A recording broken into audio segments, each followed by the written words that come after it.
So hello and welcome to another episode of Scenes Forwards. I'm really pleased that this car is back. This is my 1985 Mercedes 380 SL. I know a lot of you like this car on the channel. I've been getting lots of questions about when this car is coming back. It has been a little bit longer than wanted, but to be fair, it's been over at the SL shop and they've been doing a really good job. And actually, we'll go into a little bit about what they've been doing and why it's taken so long to get this car back. The headline news is that it is back and it's actually performing a lot better than it has ever since I've bought it. So it was worth the wait, I will say that. Anyway, so one of the reasons I think I've had a few issues with this car is because it was parked up for about 5 years. Now, I believe the owner before the last owner, the 2 owners ago, he had it from about 2015, I think he bought it, and he won it for about 2-3 years, and then the MOT expired in 2018. I believe it was ill health, from what I can gather from what I read. It was actually auction listings still up for this car from the previous owner that bought it, and it was parked up for about 5 years. Now, the previous owner that bought it to myself, he got the car running, got it for an MOT, and then for whatever reason decided to sell it, whether it was a bit too much work for him, whatever. And then obviously I bought it, and the focus on for this whole last year has really been getting this car running right, getting it perfect. And one of the things I will say about cars is they don't like being parked up and just left. They like to be run, they like to be used. Which is why I keep all my cars tax insured, MOT'd, so I can use them all year round. Admittedly, I don't use them in really bad weather during the winter. I will be quite choosy when I go out during winter. I'll make sure the roads are quite dry. If it's been a little bit of a warmer spell, that's quite a good time to go out because I won't put salt down the roads. So I'm quite picky about when I go out, but I still go out in them. They will at least get one. I always start them up and give them a 10-15 minute run if the weather is bad. So yes, this year it's been really focused on getting this car running perfectly. I'm glad to report that it is now running well. So let's go and have a chat about what's actually been done to this car. Now, I reported 3 issues with this car. One, the first issue was just 2 sort of minor issues, 1 sort of bigger issue. The first minor issue was that the fan was always on. They instantly said this is the Visco coupling unit, not particularly difficult to replace from what I gather. So they fitted that for me. The next issue was that the ABS light on the dash was coming on and off. If you were driving down the road, went over a bump or hit a pothole or something, it'd come on. Then you go down the road, hit another bump and it'd come on again, or come off rather. And sometimes it would just flash on and off. So they did have a load of work done to the ABS car the first time this went to the SL shop. So I don't believe there's anything wrong with the unit itself. So I did believe that there was some connection somewhere. In my opinion, anyway, there was some connection somewhere that was obviously needed a new unit or cleaning up or something. So they've cleaned the terminals on the OVP relay, which is the over voltage protection. Now, this relay provides voltage to the ABS system and the engine control units. So obviously, it might have also been slightly coupled to the fact that this car wasn't running right, which is the next issue we'll come on to. But at least it's actually sorted out the bulb, and I drove this back yesterday. I did about an hour's drive back in this yesterday. I haven't had any sort of issues with the ABS light coming on, so that's good news. That's the second problem sorted.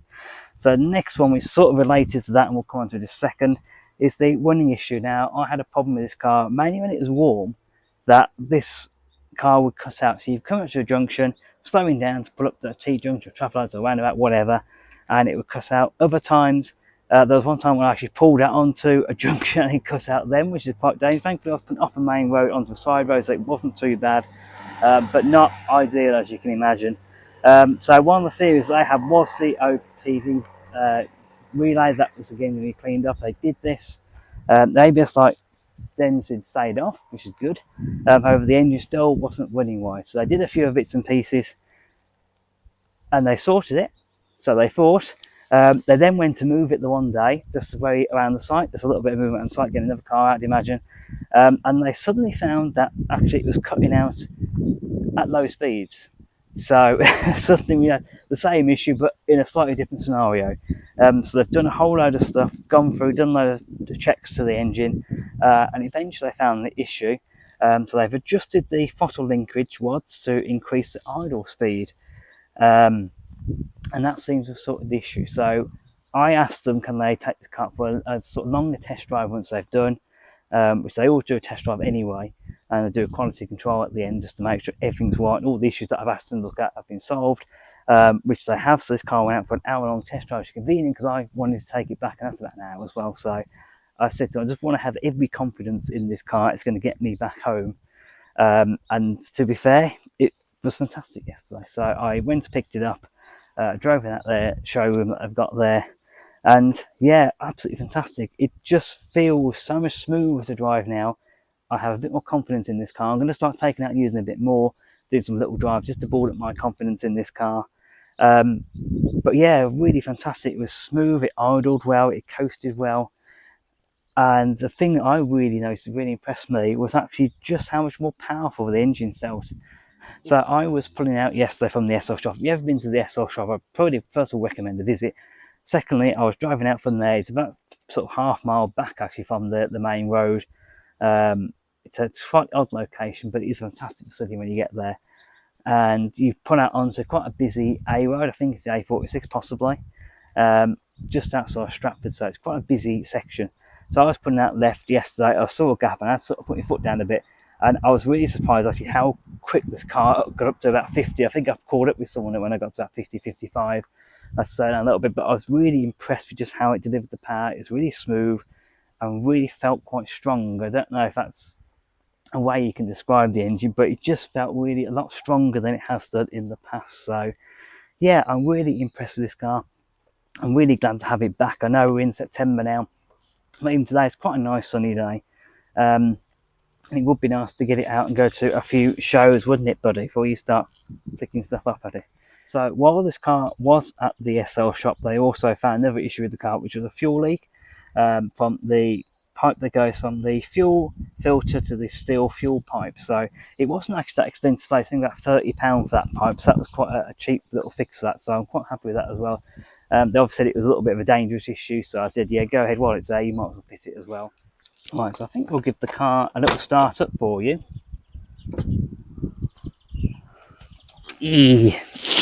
Oh dear. Right, so I swap my hands over. I forgot it was on this side.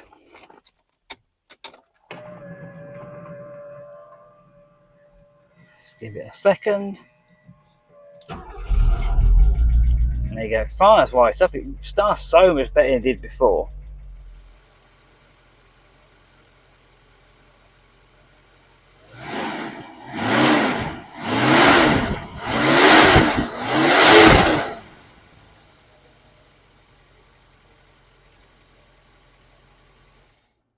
So what are my future plans for the SL? Well, I'm hoping to actually just use it for a couple of months. Just actually use it and enjoy it for a couple of months. Hopefully when it comes to the winter, there's a few little jobs that I'm always sort of looking at doing. Things like seals around the doors I want to do, we do those. Potentially look at maybe doing something with this soft top, because the rest of the car actually is quite nice. It's not perfect, it's not concours. I think the frame's going to be okay. It's just the actual material, and also the plastic glass is very faded at the back. So that's going to need a little bit of work. I'll probably want to outsource that. I've heard people say they're white paint to actually fit these soft tops, so possibly with my temperament I will get quite frustrated if it doesn't go on quite white first time. So we're going to look probably getting that done, and that's going to be about it really. Just lots of little bits and pieces. So I have to admit I've spent a bit more money on this car than I thought, which that's classic car ownership for you. Obviously there's been a few other issues that have thrown up while it's been over at the SL shop, which again, welcome to the classic car world. And to be honest, I was a bit like getting a bit about this car, because I absolutely love it, but it was starting to cost me quite a bit more money than I actually thought. However, I got back in it yesterday and I was driving it back from the SL shop, and you know, it just put a smile on my face, this car. I just felt like I was being reunited with an old friend. It was really funny. It just put a smile on my face. I just love the way this car drives, and every time I get into this car I just feel special. It's, for me, this is a dream car of mine. I've always loved these cars. I think this 107 and the C126 Coupe, the S-Class Coupe from the sort of mid-80s through the early 90s, those two are my absolute favourite cars. I have also spotted, a slight tangent here, there was a 126 Coupe 500 SEC for sale at the next Bikewells auction, obviously Bikewells being where I bought this car from. However, I've decided I don't really want another classic Mercedes. I've got enough, and this is a lovely car as it is, to be honest. So yeah, I absolutely love this car, and driving it back yesterday, it just reminded me how special I feel in this car and how much I love this car. I've never had any plans to sell this car. The only time I ever would sell this car if someone offered me an obscene amount of money, which I don't think would ever happen, to be honest. And to be honest, even if someone said to me, I'm going to give you 25, 30 grand for it, I don't know if that would be enough to sell it. You know, I think I'd have to have, I don't even know what to think to really what figure would do it for me, because I love this car so much. I think it would have to be an absolute extortion amount of money to get me to sell this car, to be honest. So I think I've waffled on enough about this car now. Overall, I'm really glad that it's back, A, and B, that it's now running a lot better and the engine feels a lot better than it did before. So real credit to the SL shop and the technicians over there that worked on the car. There will be hopefully plenty more content in this car, whether it's going to shows, little drives. I've only just got this car back, so now I've got to work out what I'm going to do with it now, because I haven't really booked it in for anything, not knowing when it was going to be back. But there'll definitely be some more content on this car coming up. So I suppose that brings us to an end, really. So it's goodbye from me, goodbye from the SL, goodbye from Buddy, and we'll see you next time. Like, comment, subscribe, and all that good stuff. Goodbye.